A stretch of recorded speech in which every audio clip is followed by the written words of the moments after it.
How can telling your story and sharing about your baby bring healing and hope? Today, Jeff and I are going to discuss how sharing your story can help bring healing to your life. Hello, we are Jeff and Tony Brabeck, the founders of Our Little Sparrows, a pregnancy and infant loss support.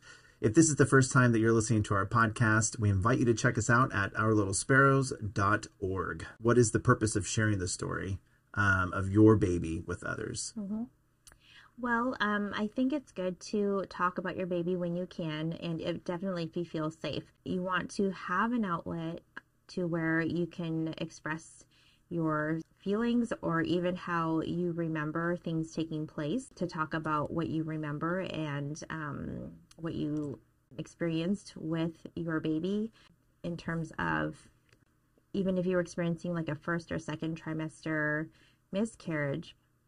You can still share about your baby in terms of, for an example, it'd be like, what kind of cravings did you have while you were pregnant? Or what kind of symptoms did you experience while you were pregnant? That still, involves talking about your baby and just, remembering your time that you had with your baby. It helps you feel heard, especially if you're talking to someone or a space where you feel that it is safe and that those people that are receiving or hearing your story want to hear about it and welcome hearing your story. Mm-hmm. And you're no longer carrying it within yourself.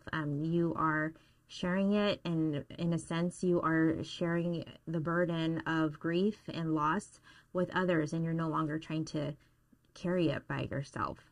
It also gives others a chance to show how they care for you and care about your story, and by sharing your story, it gives them permission to talk about it with you. Mm-hmm. And say, hey, they care, or they just want to let you know that they're thinking of you. And especially in a society where we don't talk about baby loss, it lets people know that it's okay, that if you're comfortable talking about it, then it allows them to talk about your baby with you too.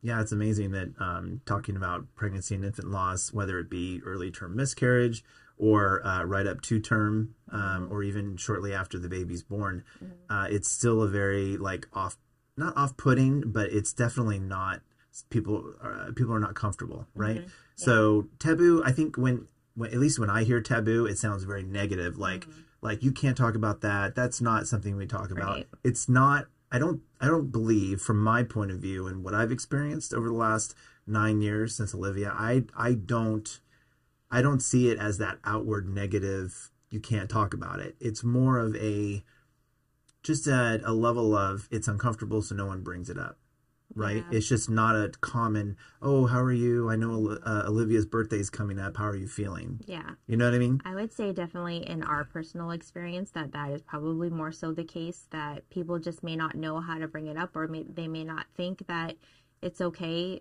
to talk about it with us. And well, I mean, that's something we had to learn too. We had to tell people what we were comfortable with and what we weren't, just by our actions alone. Yeah, it's a learning process for everyone, and there are some people in their circles of family and friends that they were raised not to talk about death, or even more so a baby. So It's kind of, just depending on where, or they just don't even talk about negative things. Yeah, like they don't see it as a positive. So why would we bring it up? So it's just kind of dependent on your upbringing, your friends and family, how they approach death. And well, I imagine it's cultural too. Culturally, yeah. So it just depends.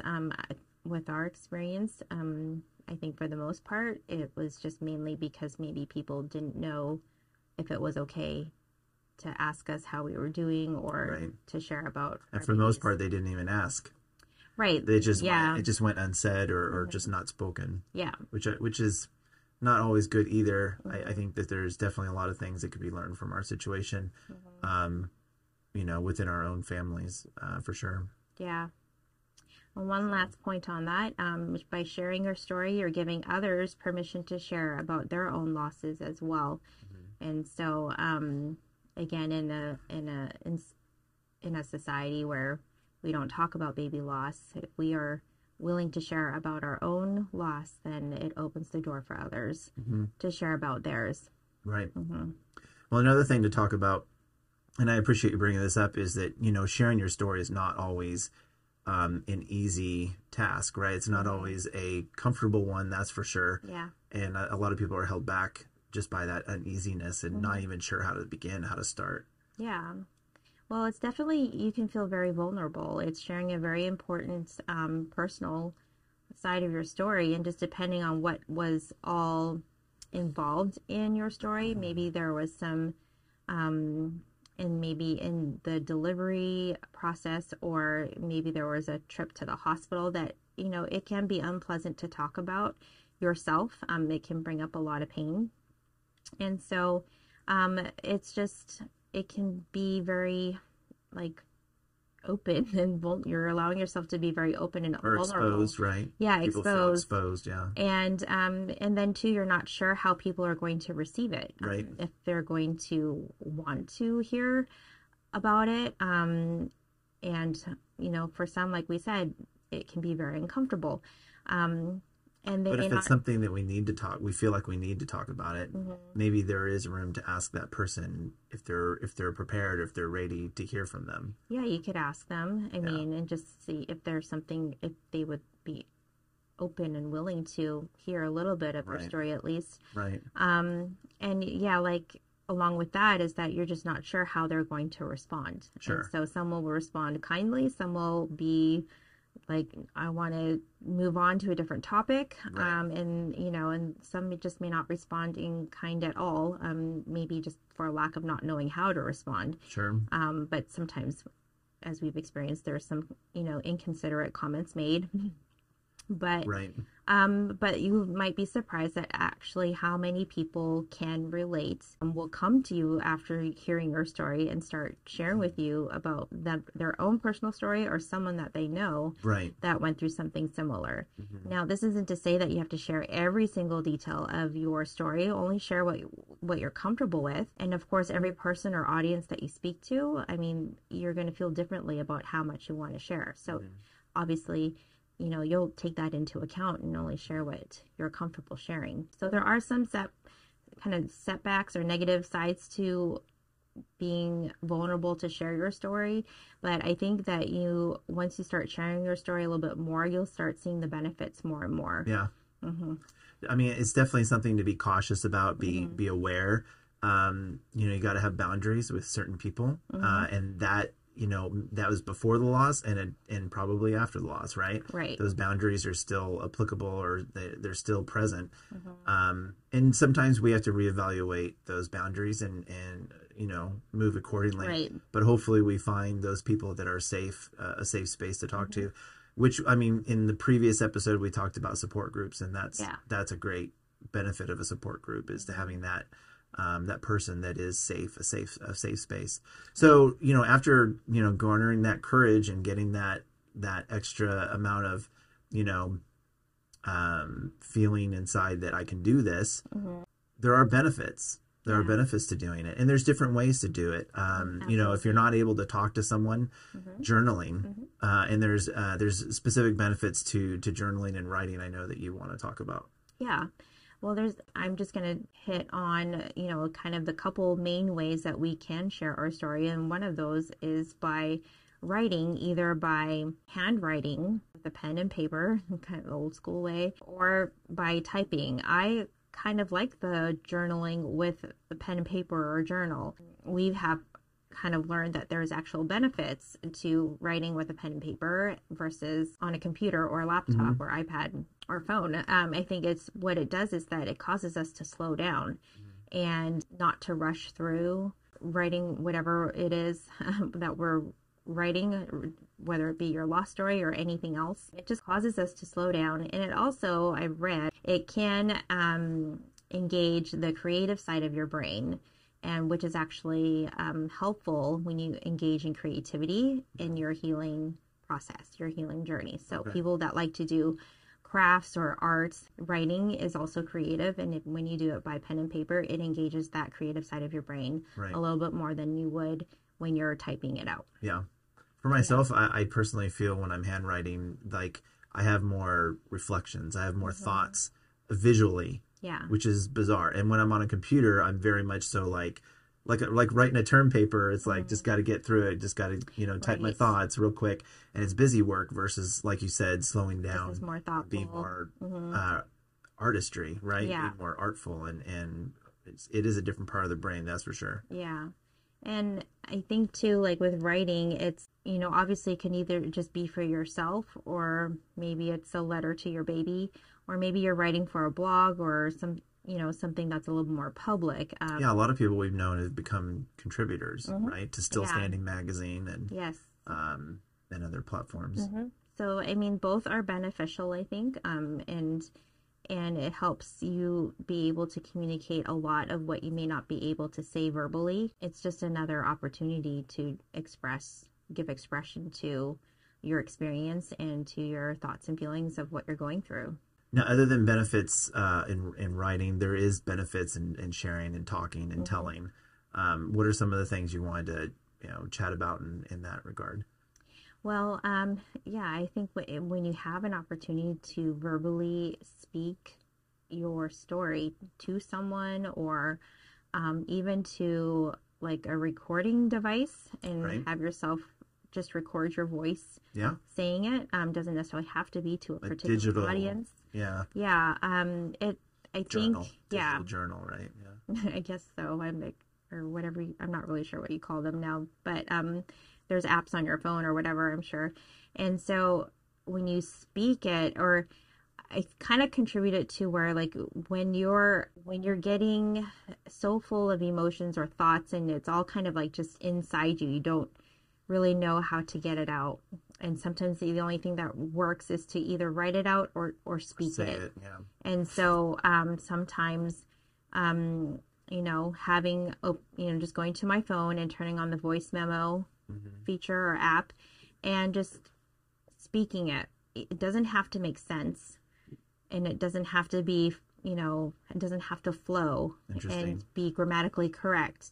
Just speaking out whatever comes to your mind can just be helpful, and it almost like removes the thoughts out of your brain and gets it out. And so then, well, I imagine it's similar to writing things down. It's transference, Yeah. right? You're transferring what's in your head through your hand onto Yes. the paper, which is, there's something about that yeah, that's totally unique into itself. and you're just getting it out. Yeah. You're just getting it out so you can make room for something else. It's almost like you just have to get it out before you can move on to something else. And so you've done that before. Yeah. We've never talked about that. I know. I just actually started doing it Oh. probably within the last Okay. 6 months or so. Not even Okay. probably. I just thought, I can just like I know it's right there, record it, but you don't think about it, right? and then you can decide whether you want to keep it or not. Yeah. Or take what you said and maybe write it down. Yeah. Because it might mean something, Right. either a post on, writing a personal message to a friend, or posting something on Facebook, because Right. it's kind of a quote, Yeah. of your thoughts and what you're feeling. Yeah. And I think it gives a different feeling too when you hear yourself say the words. You hear yourself telling the story, and it can be hard to say it when you're sharing your story. Hearing yourself say it can be much harder than when it's just inside your head and you're just thinking about it. When you speak it, it actually, it's an acknowledgement. You're acknowledging what happened to you. You're acknowledging the feelings that you're feeling. And that can be hard and feel, you might feel really vulnerable. Right. But once you say it, I think you feel so much better. It's out there, right? It's like when you're growing up, if you were upset with a friend, or you didn't like the way your teacher talked to you at school or whatever, and you're telling your parents, and they're like, well, if you don't say anything, it'll never get resolved. You don't want to let it just kind of fester inside of you either. Right. And, let that kind of overtake your emotions and Right. and therefore parts of your life. You Right. want to express it and get it Well, out. it's an action, right? It's putting action to your words. That's Yeah. another phrase, another thing that I've heard growing up is like, well, if that's what you're thinking and you want to do that, you have to put action to your words. It's like making a goal and saying, this is what I'm going to go do. Well, the same thing with actually saying it out loud. It's now real. It's not just a thought. Yeah. It's not just a moment, a fleeting thought. Now it's out there. Yeah. and that can be frightening, Sure. but it also can be really Liberating at the healing. Yes, beginning. liberating. And so you kind of need to gauge yourself and see what at this time right now, is this going to benefit me or is this too much?